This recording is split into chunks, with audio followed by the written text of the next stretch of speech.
ما ادري اذا تذكرني.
السلام عليكم.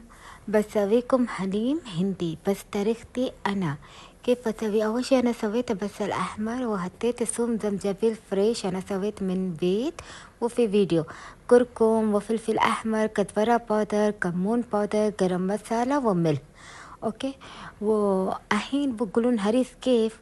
هريس نحن اطلب كل يوم في رمضان ياكل هريس. نحن شو تسووا؟ نص هريس خلوا نص هريس، بس شوية هريس خذوا من هذا وسووا من نفس أنا سوي استوي هليم. فهمتوا لي؟ تبون تسوون هليم أصلي وايد التعب، بس هذا هليم وايد السهل والطعام نفس حليم. حطيت الزبادي بعد أنا. أوكي خلطه وايد زين، نفس الطعم هليم ووايد السهل. هذا مخ أنا وطريقتي أنا هذا. أوكي شوفوا جربوا هين، شوفوا هذا أنا حطيت هريس. عندنا في عزيمة نحن طلبنا هريس، أنا طلعت نص هريس سويت حليم. كلهم عيبينهم، كلهم قالوا وايد حلو وايد لذيذ. انتوا بقى جربوه وخبروني كيف. اوكي ان شاء الله عيبينكم، وبس خلطون وايد وايد وايد. ها شوفوا انا كيف سوي وايد لازم وايد. ان شاء الله يكون طعم وايد حلو ووايد عيبينكم ان شاء الله. وجربوه وقولوا لي. انا حطيت عصير ليمون بعد بس ما رمت اتصور. انا عصير ليمون، شافي ليمون اصفر كبير واحد. اوكي شافي ليمون أخضر اثنين صغار، اثنين هاتوا. ليمون أصفر واحد كبير، واحد هاتوا جي. أوكي إن شاء الله يطلع طعم وايد حلو. جربوا.